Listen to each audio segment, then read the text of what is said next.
selamat datang di podcast Farmakopedia. Perkenalkan, saya Devintan Kirana selaku pembawa acara pada kali ini. Nah, sebelumnya saya mau mengucapkan selamat Hari Hipertensi Sedunia. Untuk menyemarakan Hari Hipertensi kali ini, Departemen Kastrat dan Departemen Pengmas BEM Fakultas Farmasi Universitas Airlangga mengadakan podcast yang membahas seputar hipertensi nih teman-teman. Di episode kali ini, saya tidak sendirian. Saya ditemani oleh Ibu Dr. Apoteker Weni Putri Nilamsari, Sarjana Farmasi SPFRS, selaku narasumber untuk podcast kali ini. Baik, selamat pagi Ibu Weni. Selamat pagi. Bagaimana Bu kabarnya hari ini? Alhamdulillah baik, sehat. Semoga semuanya juga dalam keadaan sehat. Iya, oke. Semoga Ibu Weni senantiasa sehat ya. Terima kasih. Oke, terima kasih juga Ibu sudah menyempatkan waktunya untuk mengisi podcast kali ini dengan materi mengenai hipertensi. Terima kasih kembali dengan senang hati. Baik, kalau begitu tanpa berlama-lama lagi, mari kita mulai pembahasannya. Baik, nah untuk pertanyaan pertama ini Ibu Eni, pertanyaan umum terlebih dahulu mungkin ya. Apa itu hipertensi dan mengapa kita perlu memperhatikannya? Ya, jadi hipertensi itu merupakan suatu kondisi di mana terjadi peningkatan tekanan darah ya. Jadi di atas normalnya dan per definisi kalau menurut guideline yang ada itu tekanan sistoliknya lebih dari sama dengan 140 dan diastoliknya lebih dari sama dengan 90. Dan hipertensi itu sendiri terbagi dalam beberapa derajat ya. Jadi ada derajat 1, derajat 2, dan derajat 3. Itu tergantung dari tingginya tekanan darah sistolik maupun diastoliknya. Baik, kemudian seberapa umum hipertensi ini terjadi di masyarakat Indonesia? Sebenarnya kalau di Indonesia sendiri, itu data terakhir dari Riskesdas mungkin tahun 2018 ya. Itu disebutkan di sana prevalensinya itu mendekati ya around 20-30% ya. Dimana itu sebenarnya cukup tinggi ya.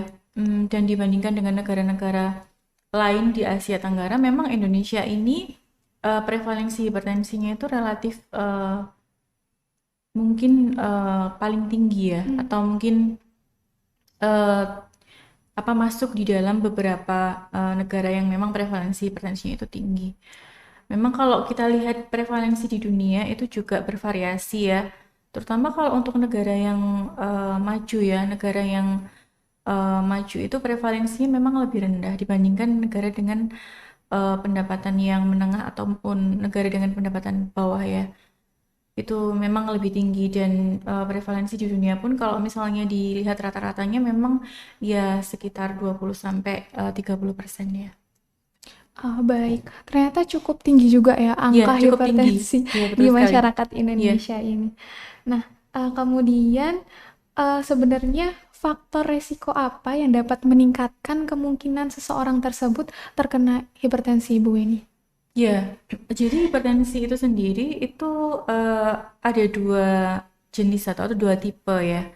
Hipertensi esensial atau hipertensi primer dan hipertensi sekunder. Di mana hipertensi primer itu sebenarnya mencakup hampir 90% dari seluruh pasien yang mengalami hipertensi. Sementara itu sisanya 10% ya, rata-rata 10% itu adalah merupakan hipertensi sekunder. Nah, kalau hipertensi primer itu penyebabnya multifaktorial ya. Jadi bisa merupakan gabungan dari faktor lingkungan, kemudian gaya hidup dan juga faktor genetik ya.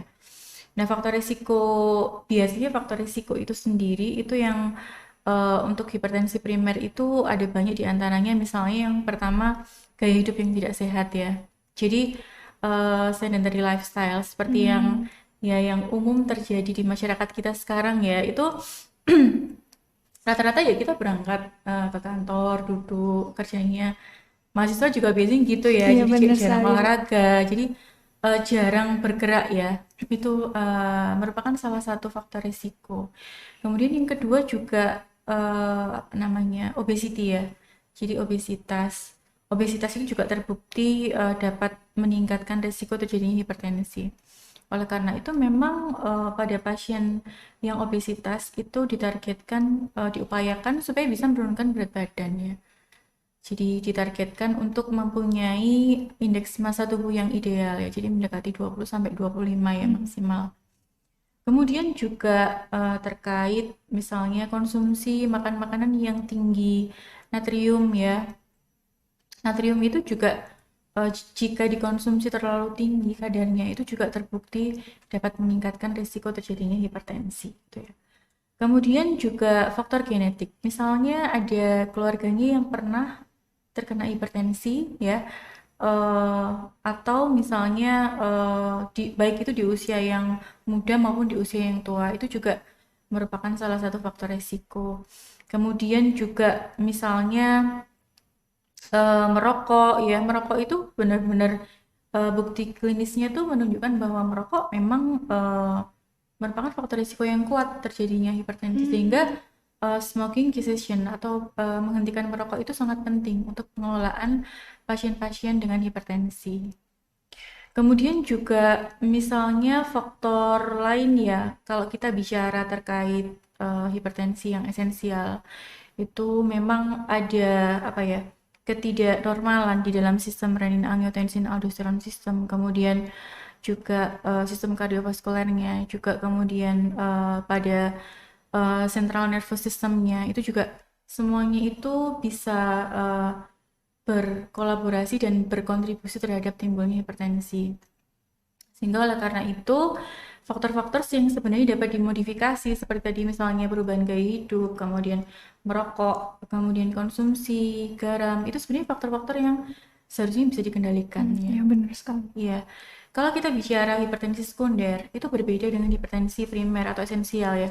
Hipertensi sekunder itu penyebabnya jelas. Jadi ada suatu underlying atau kondisi tertentu yang menyebabkan hipertensi sekunder. Misalnya contohnya ada penyakit tertentu, misalnya pasien itu mengalami gangguan pada ginjalnya. Itu juga merupakan salah satu penyebab hipertensi sekunder. Atau pasien misalnya dengan Cushing syndrome atau pasien dengan pheochromocytoma, gangguan tiroid, atau misalnya penggunaan obat itu juga bisa menyebabkan hipertensi sekunder. Jadi contohnya misalnya obat-obat steroid, kemudian apa namanya obat-obat seperti oral kontrasepsi, ya terutama yang mengandung estrogen, ya yang mengandung estrogen. Kemudian juga obat-obat lain seperti misalnya yang dekongestan nasal dan lain sebagainya itu. Jadi itulah bedanya antara hipertensi primer dan sekunder. Jadi memang penyebabnya agak berbeda ya faktor risikonya. Ya.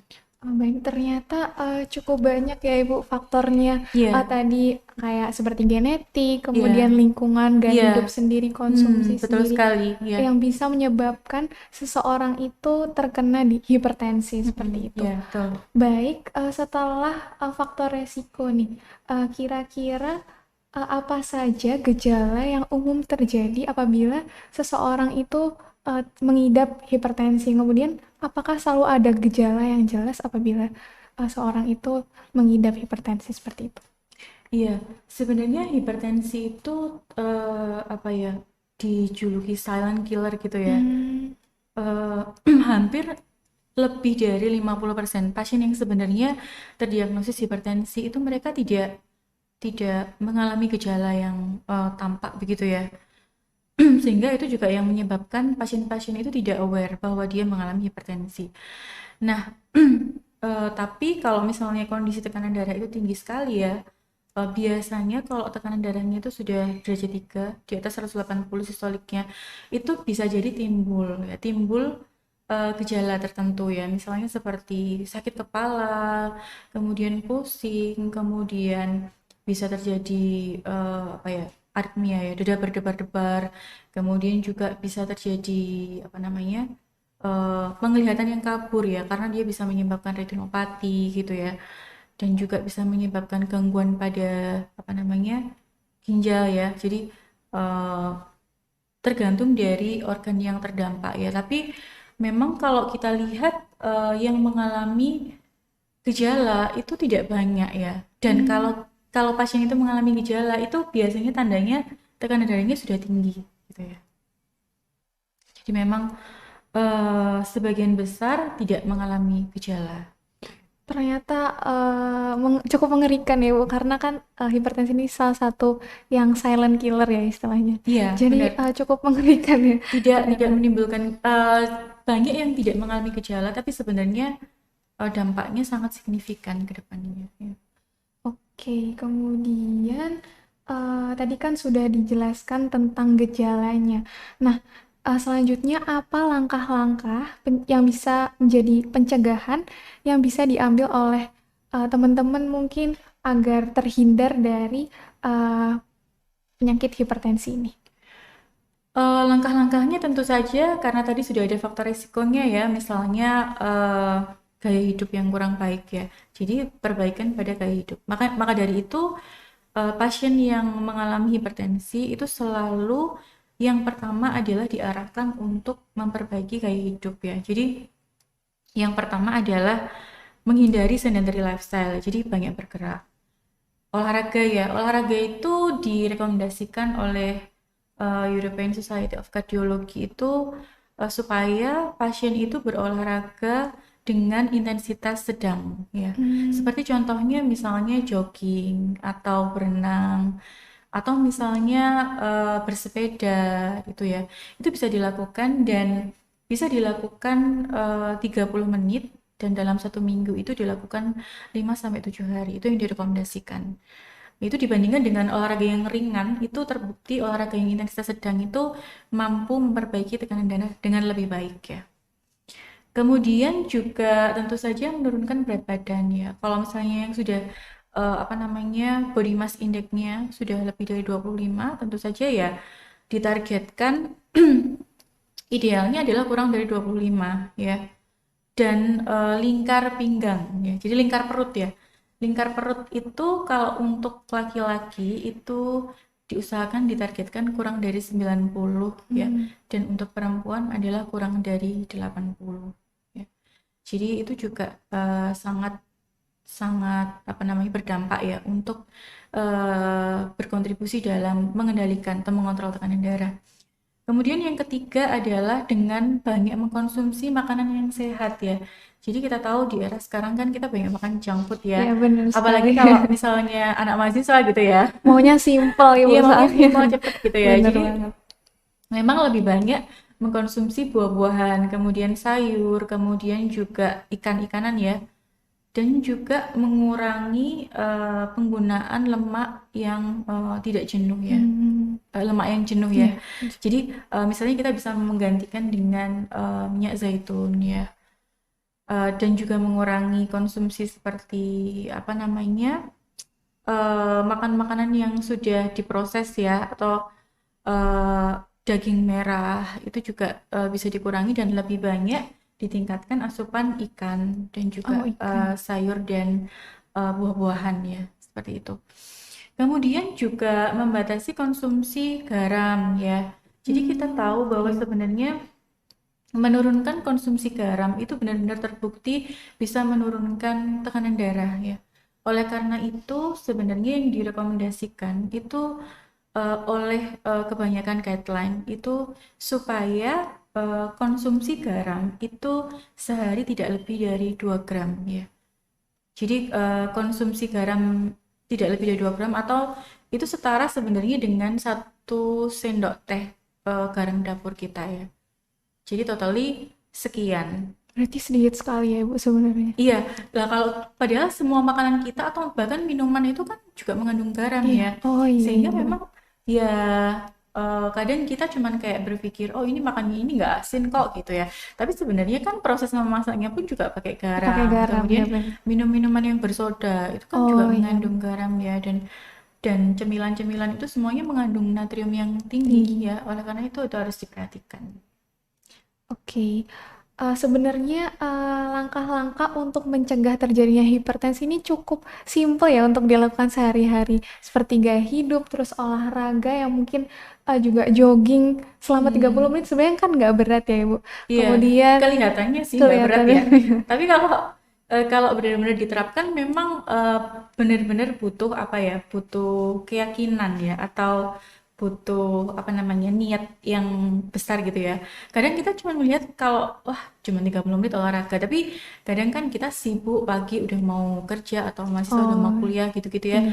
Sehingga memang itu memang kelihatannya mudah, tapi untuk menerapkannya tuh kadang perlu effort yang besar gitu. Untuk menerapkan secara Iya, terus-menerus benar gitu. mengimplementasikannya secara konsisten Iya. gitu ya. Ya. Kemudian Mm-mm. setelah langkah-langkah pencegahan, kira-kira kalau sudah terjangkit Ibu, terjangkit hipertensi ini, apa saja pilihan pengobatan yang tersedia untuk para pengidap hipertensi ini? Pilihan pengobatannya ya ada pengobatan yang farmakologi dan non farmakologi. Tentu Hmm. saja yang non farmakologi itu kita terapkan terlebih dahulu ya. Selalu pokoknya intinya itu harus diterapkan secara maksimal ya. Seperti yang sebelumnya saya jelaskan, jadi perubahan gaya hidup, kemudian mengurangi konsumsi garam, kemudian berolahraga, menurunkan apa namanya indeks massa tubuh yang mentargetkan indeks massa tubuh yang ideal. Selain itu, kalau terapi farmakologi banyak ya kelas-kelas obat anti hipertensi itu contohnya seperti kelas RAS blocker ya. Jadi contohnya seperti ARB dan S inhibitor ya, captopril, kemudian valsartan, irbesartan dan lain sebagainya. Kemudian kelas kalsium channel blocker seperti contohnya amlodipin ya. Kemudian kelas diuretik contohnya seperti thiazid diuretik ya. Itu biasanya kalau 4 kelas yang pertama itu tadi itu yang direkomendasikan karena terbukti dapat menurunkan komplikasi ke arah apa namanya penyakit jantung koroner ya atau cerebrovascular disease atau cardiovascular disease ya. Tetapi untuk kondisi-kondisi hipertensi tertentu ya, misalnya pasien dengan komorbid yang lain, itu kelas-kelas seperti beta blocker, kemudian MRA, seperti contohnya spironolactone itu juga mempunyai benefit tertentu pada kondisi pasien hipertensi dengan komorbid yang tertentu gitu ya. Hmm. Baik, baik. Kemudian, bagaimana sebenarnya algoritma pengobatan hipertensi ini? Kan apakah berbeda jika hipertensi itu tanpa komorbid atau dengan komorbid? Seperti itu. Seperti yang Iya, sudah dijelaskan jadi tadi. sebenarnya kalau kita bicara algoritma terapi itu harus melihat bahwa pasien itu apakah dia hipertensi sendiri saja atau Hmm. hipertensi dengan adanya penyakit yang lain gitu. Oh. Jadi kalau kita lihat di guideline ESC ya, yang terakhir tuh tahun 2018 itu di sana disebutkan bahwa untuk pasien dengan hipertensi saja itu bisa dipilihkan pilihan pertamanya itu adalah RAS blocker kombinasi dengan diuretik thiazid atau kombinasi dengan CCP. Jadi Hmm. memang direkomendasikan untuk menginisiasi dengan 2 obat ya, kecuali ya kombinasi 2 obat ya, kecuali pasien itu tekanan darahnya itu kurang dari 150 dan dia pasien yang sangat tua gitu ya. Oh. Itu biasanya diberikan satu tunggal ya, tunggal. Atau misalnya pasien yang sebenarnya dia masih dalam rentang normal tinggi itu yang masih 130 sampai 139 itu kalau dia tapi ada penyakit terutama ya adalah penyakit jantung koroner itu memang direkomendasikan untuk sudah diinisiasi dengan obat antihipertensi Oh. seperti itu. Nah, beda halnya kalau misalnya pasien itu ada apa namanya ada komorbid seperti penyakit ginjal ya. Kalau Hmm. pasien itu hipertensi dengan penyakit ginjal itu maka jenis antihipertensi yang eh, terpilih ya yang pilihan pertama itu adalah yang mempunyai benefit untuk ginjalnya ya. Jadi yang punya sifat antiproteinuria seperti contohnya adalah golongan RAS blocker ya. Jadi S inhibitor atau ARB ya. Kemudian baru kalau misalnya tidak terkontrol bisa dikombinasi dengan CCB atau dengan diuretik ya. Kalau kita misalnya fungsi ginjalnya masih baik, biasanya GFR-nya di atas 30, maka bisa dengan diuretik thiazid. Tapi kalau GFR-nya sudah jelek kurang dari 30, itu biasanya sudah dipilihkan diuretik yang furosemid seperti itu. Begitu juga dengan pasien dengan coronary artery disease ya, atau pasien post serangan jantung ya, post ACS, akut coronary syndrome. Itu juga biasanya beta blocker itu mempunyai benefit yang sangat baik ya. Jadi karena dia bisa menurunkan oksigen demand ya. Begitu juga pada pasien yang eh, gagal jantung ya, gagal jantung dengan penurunan fraksi ejeksi, itu juga pilihan yang baik adalah diberikan beta blocker. Di samping juga dia menerima RAS blocker dan MRA ya. Seperti contohnya spironolactone. Jadi memang algoritma kesimpulannya adalah algoritma terapi untuk hipertensi itu kita melihat secara holistik kondisi pasien itu seperti apa. Jadi apakah dia ada komorbid, kemudian komorbidnya itu apa ya. Dan kemudian juga apakah dia pada saat itu ada juga yang dinamakan hipertensi emergensi ya. Hipertensi emergensi itu adalah kondisi di mana tekanan darahnya itu sangat tinggi, biasanya di atas derajat 3, yaitu sistoliknya itu di atas 180 ya. Dan dia menyebabkan, karena tingginya tekanan darah itu, dia menyebabkan adanya suatu akut hypertension mediated organ damage. Jadi menyebabkan kerusakan organ target secara akut ya, karena tingginya tekanan darah itu. Contohnya apa? Contohnya misalnya organ damage-nya adalah terjadi stroke perdarahan. Jadi karena tingginya tekanan darah itu bisa menyebabkan stroke perdarahan dalam kondisi akut. Atau misalnya pasien itu bisa terjadi serangan jantung ya, acute coronary syndrome karena tingginya tekanan darah itu. Atau misalnya pasien juga bisa terjadi acute renal injury ya. Atau misalnya terjadi acute decompensated heart failure. Jadi itu adalah contoh kondisi hipertensi emergensi, di mana tingginya tekanan darah itu menyebabkan kerusakan organ ya dalam waktu yang cepat ya. Nah itu penanganannya juga berbeda. Jadi pemilihan antihipertensinya itu berbeda dengan yang saya sampaikan tadi ya, yang tidak emergensi ya. Jadi biasanya kalau hipertensi emergensi itu dipilihkan obat-obat yang memang bekerja dengan cepat, onsetnya cepat, seperti contohnya misalnya obat-obat intravena ya. Contohnya seperti nicardipin atau misalnya nitroglycerin ya. Dan dia mudah untuk dilakukan titrasi. Kenapa seperti itu? Karena memang harus tekanan darah itu harus diturunkan dengan cepat untuk membatasi meluasnya kerusakan organ-organ tersebut. Sehingga penurunan darah itu harus dilakukan dengan cepat, berbeda dengan kondisi pasien itu yang stabil, yang tidak ada kondisi organ damage ya. Seperti itu. Nah, itu juga pengelolaannya tersendiri gitu ya. Oh baik, ternyata algoritma pengobatan hipertensi ini cukup kompleks ya, Iya, Bu. cukup kompleks ya. Jadi memang obatnya sebenarnya kelasnya ya itu-itu aja kan ya.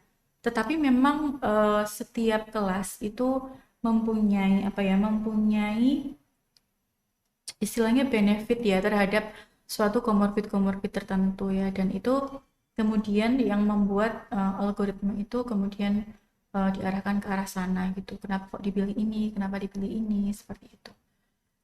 Dan juga mempertimbangkan apakah ada itu tadi hypertension mediated organ damage itu tadi ya. Baik. Ternyata cukup berbeda juga pengobatan antara hipertensi yang tanpa komorbid dan dengan komorbid Iya, seperti betul itu ya. sekali. Iya. Baik, ini pertanyaan saya yang selanjutnya cukup menarik nih, Ibu. Sebenarnya berapa target tekanan darah yang optimal agar seorang itu terhindar dari hipertensi? Target tekanan darah yang optimal. Sebenarnya kalau kita bicara target itu tergantung dari yang pertama usia ya. Jadi kalau usia yang berbeda, jadi usia pasien yang adult dengan yang geriatri itu berbeda. Kemudian yang kedua adalah itu tadi ya, apakah ada komorbid atau tidak, dan apakah ada kondisi hipertensi emergensi atau tidak. Tapi secara secara umumnya itu kalau tidak ada hipertensi emergensi itu baik dia hipertensi sendiri maupun ada komorbid seperti misalnya PGK atau misalnya ada komorbid gagal jantung atau misalnya ada komorbid coronary artery disease gitu ya. Itu ditargetkan eh, pertama diturunkan ke 140/90, kurang dari 140/90, tapi lebih baik kalau dia bisa mentoleransi itu kurang dari 130. Jadi kurang dari 130 tetapi tidak kurang dari 120 untuk sistoliknya. Dan untuk diastoliknya itu antara 70 sampai 79 gitu. Itu adalah target yang terbukti baik ya dalam mencegah atau mengontrol ya atau mengendalikan terjadinya komplikasi gitu ya. Nah, tapi kalau pada hipertensi emergensi sendiri itu targetnya berbeda ya. Seperti contohnya misalnya kalau tadi itu hipertensi emergensi dengan target organnya misalnya ACS gitu ya. Itu dia dalam waktu cepat ya. Itu harus kurang dari 140/90. Itu dalam waktu yang cepat. Cepat itu artinya dalam hitungan jam ya. Berbeda kalau dalam pasien kondisi stabil, itu nggak perlu secepat itu dalam menurunkan tekanan darahnya karena memang di sana ada kondisi kerusakan organ Oh gitu iya. ya. Jadi untuk hipertensi emergensi pun juga beberapa ada target yang berbeda. Seperti contohnya misalnya pasien dengan stroke gitu ya. Dengan stroke itu kalau dia stroke itu merupakan kondisi hipertensi emergensi, maka tekanan darah itu harus diturunkan dengan cepat gitu ya dalam hitungan jam itu sekitar 20% mean arterial pressure ya. Nah, jadi itu memang tergantung dari bagaimana kondisi pasien saat itu. Tapi kalau pasien itu tua ya, kalau pasien itu tua tanpa hipertensi emergensi ya, usianya lebih dari sama dengan 65, itu targetnya agak berbeda. Kalau yang saya sampaikan tadi, sorry, Iya. yang saya sampaikan tadi itu yang lebih baik kurang dari 130, Iya. tapi tidak kurang dari 120, itu adalah untuk yang usianya 18 sampai 64 tahun. Kalau lebih dari sama dengan 65 tahun, itu targetnya agak tinggi sedikit, yaitu 130 sampai 139 untuk tekanan darah sistoliknya. Kalau untuk diastoliknya juga 70 sampai 79 gitu ya. Jadi memang antara orang yang geriatri dengan orang yang eh, adult itu beda ya targetnya. Geriatri itu lebih tinggi ya, lebih tinggi sedikit targetnya. Ya. Jadi mungkin bisa saya simpulkan kalau semisal target tekanan darah yang optimal untuk kita menghindari hipertensi ini macam-macam ya Bu, mulai dari Iya. usia, kemudian apakah orang tersebut dengan komorbid ataupun tanpa komorbid seperti itu ya. Betul sekali ya. Oke, pertanyaan selanjutnya mungkin apa saja komplikasi yang sering bisa timbul dari hipertensi yang tidak terkontrol pada pasien yang mengidap hipertensi seperti itu? Iya, tentu saja komplikasinya yang pertama yang memang paling sering adalah terjadinya penyakit jantung ya. Jadi penyakit jantung ya, penyakit jantung koroner, gagal jantung, kemudian apa namanya cerebrovascular disease seperti stroke ya, kemudian terjadinya penyakit ginjal kronik ya. Salah satu faktor risikonya adalah hipertensi.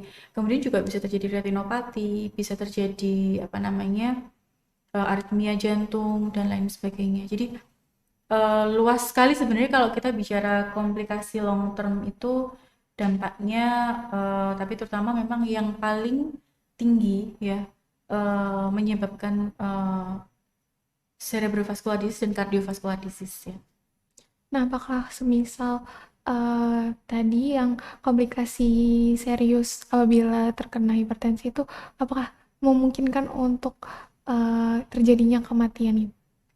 Iya, memungkinkan sekali. Kalau pasien itu dalam kondisi misalnya hipertensi emergensi dan dia mengalami ACS ya, acute coronary syndrome, itu ya kalau nggak segera ditangani kan bisa meninggal pasien. Jadi time is muscle istilahnya ya. Jadi Iya, waktu itu adalah uh, upaya untuk menyelamatkan tadi tuh kerusakan otot jantung yang apa namanya yang semakin meluas gitu. Atau misalnya dia terjadi stroke perdarahan juga semakin cepat dia dibawa ke rumah sakit itu semakin baik gitu. Karena kalau misalnya perdarahannya itu sudah banyak gitu ya, dia kan bisa menyebabkan herniasi ya Oh iya. di otak dan bisa menyebabkan kematian juga. Jadi hipertensi emergensi itu memang kondisi yang mengancam jiwa gitu ya. Tapi jangan lupa bahwa komplikasi yang tidak akut pun yang terjadi long term ya, Iya. kayak misalnya tadi dia menyebabkan kerusakan apa namanya penyakit ginjal kronik ya, itu juga sangat berdampak signifikan ya kalau pasien itu lama ya, misalnya pasien itu nggak aware kalau dia mengalami hipertensi, kemudian ya memang karena jarang yang bergejala ya, sehingga nggak aware dan nggak memeriksakan diri ya, itu yang membuat kemudian mungkin dia datang sudah dengan komplikasi, misalnya sudah ada proteinuria, penurunan GFR seperti itu ya. Nah itu juga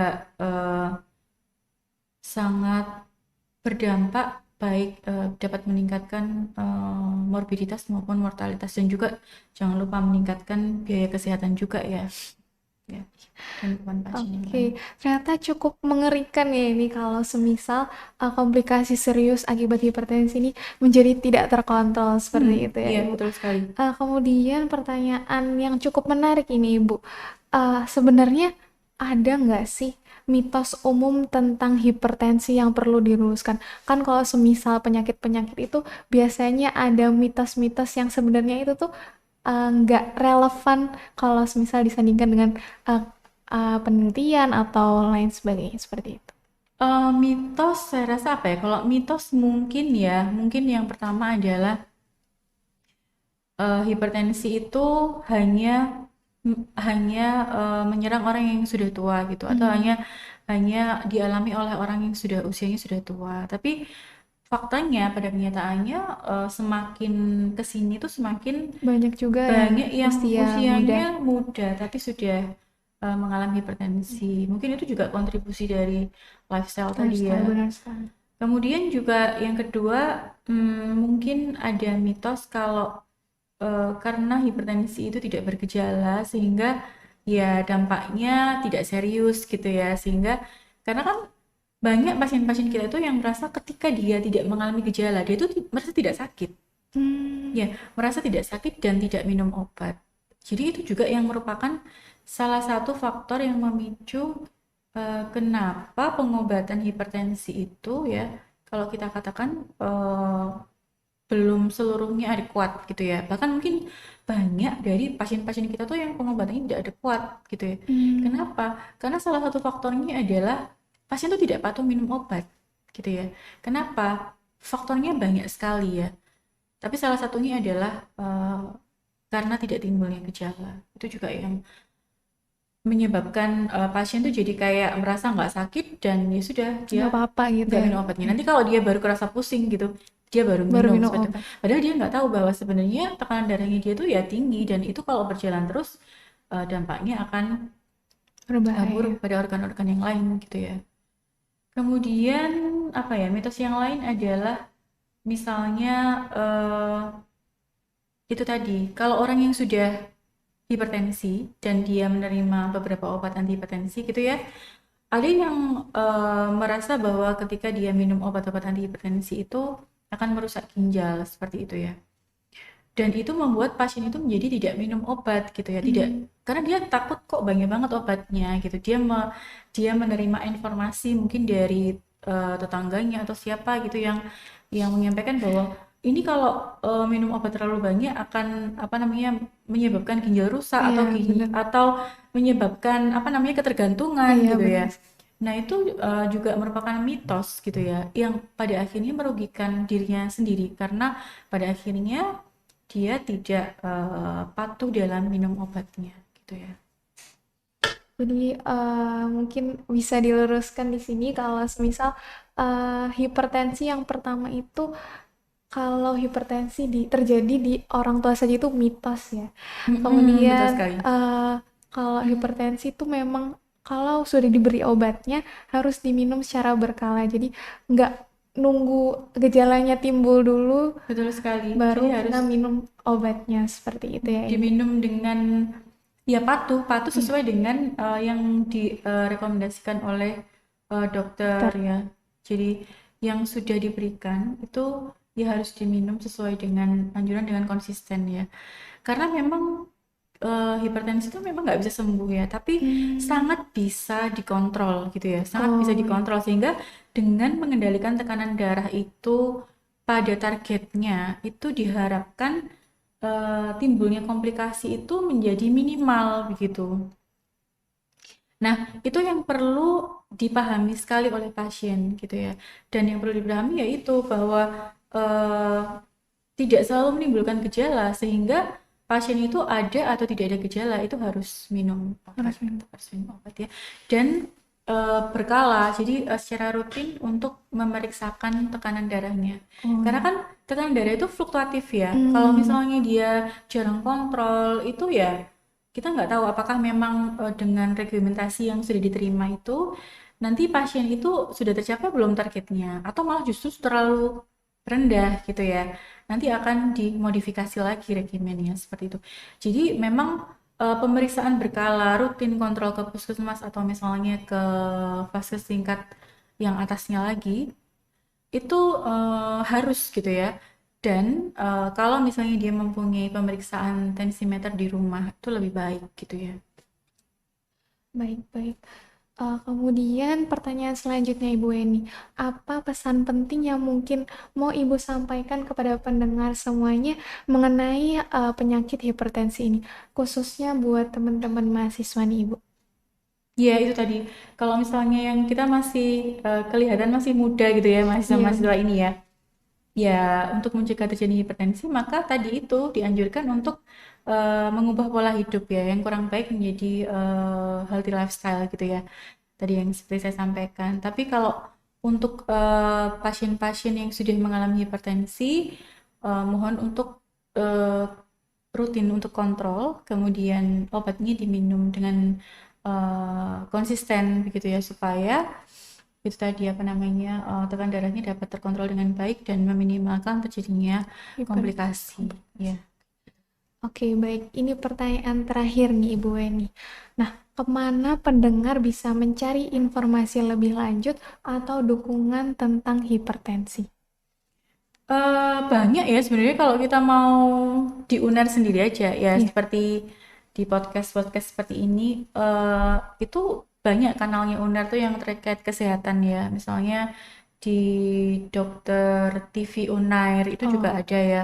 Kemudian juga di fakultas-fakultas farmasi gitu kan bisa atau misalnya kita bisa buka misalnya kanal YouTube-nya Biswarsi Himpunan Seminar Farmasi Rumah hmm, Sakit Indonesia, Biswarsi Jatim atau misalnya Perki ya.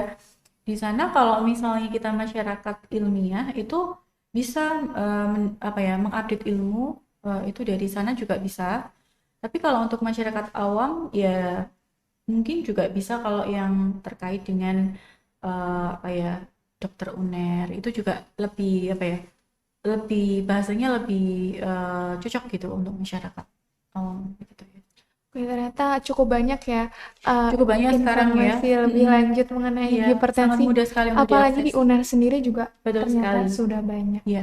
Baik, mungkin itu pertanyaan terakhir yang bisa saya sampaikan.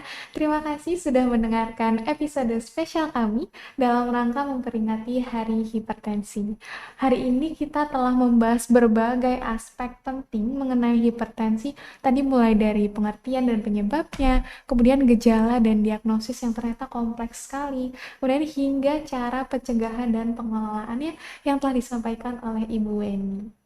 Kami harap episode ini memberikan wawasan dan motivasi bagi teman-teman, khususnya teman-teman mahasiswa Fakultas Farmasi, untuk lebih peduli terhadap kesehatan jantung dan tekanan darah teman-teman. Terima kasih juga kepada Ibu Weni selaku Terima narasumber kasih pada kembali hari ya. ini. Informasi yang Ibu Weni berikan jujur memang sangat menarik bagi saya sendiri, kemudian sangat informatif sekali dan bermanfaat untuk kita lebih mengenal lagi tentang penyakit hipertensi ini. Oke, sampai jumpa di episode berikutnya. Tetaplah bergerak, semangat, makan dengan baik, dan jaga kesehatan teman-teman supaya terhindar dari penyakit hipertensi. Sampai jumpa kembali.